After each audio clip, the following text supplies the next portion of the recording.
Je m'appelle Sabrina Kebli et je voudrais vous raconter mon histoire. J'ai grandi dans la banlieue nord à Sarcelles avec ma mère et ensuite à l'âge de 15 ans, elle m'a envoyée vivre chez mon père à Saint-Denis. C'est là que les problèmes ont commencé pour moi.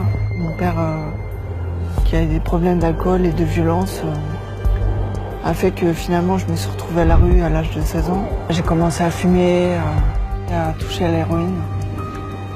C'est là vraiment que ma vie a basculé.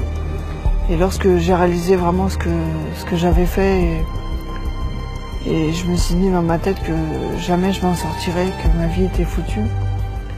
Et cette nuit-là, j'ai vraiment décidé de mettre fin à mes jours. J'ai voulu mourir d'une overdose, j'ai rempli la seringue. Et je me suis réveillée.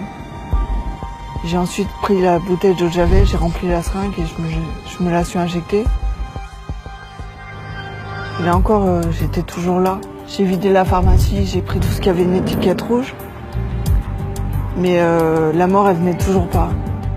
Et finalement, j'ai pris un couteau et j'ai commencé à m'entailler les veines. Et là encore, mon sang coulait difficilement et je pense qu'il coagulait. Et finalement, j'ai pris un couteau et je me suis poignardé le cœur.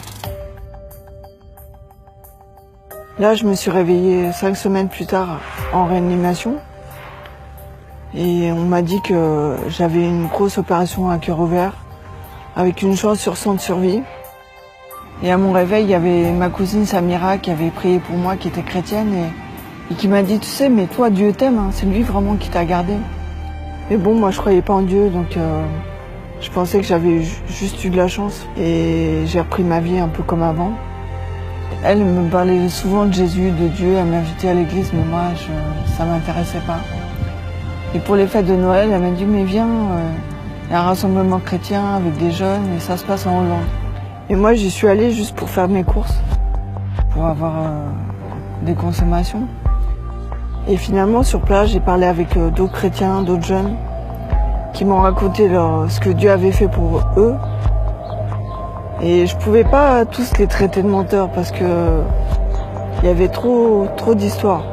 Donc j'ai voulu vraiment vérifier si ce Dieu dont il me parlait était vrai.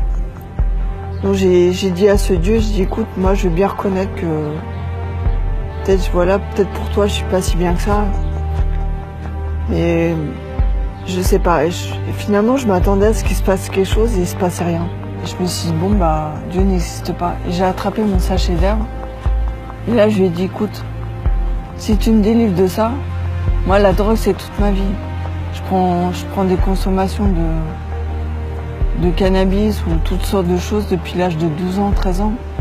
Et je ne conçois même pas ma vie sans ça. Et je lui ai dit, mais si tu me délivres de ça, je crois en toi, je te suivrai. Et là, j'ai à peine fini ma phrase que j'ai vraiment ressenti sa présence, qui m'a vraiment envahi dans tout mon corps. J'ai senti vraiment sa paix, son amour me remplir. Et c'était extraordinaire. Et là, je savais que c'était vrai, quoi. Et j'ai réalisé que j'avais cherché à travers la drogue un bien-être artificiel que Dieu me donnait, gratuitement en plus. Il avait rempli sa part du deal et qui m'avait totalement délivré de la drogue. J'ai pris tout ce que j'avais dans ma chambre, j'ai tout jeté aux toilettes. Et cette nuit-là, j'ai dormi comme un bébé et le lendemain matin, jusqu'à la cigarette, j'étais totalement délivré de la drogue. Depuis ce jour, ma vie a totalement changé. J'ai commencé à reparler avec ma famille, à leur pardonner. Et je sais que, voilà, même si on dit à quelqu'un, toi, pour toi, c'est fini, t'es qu'un drogué.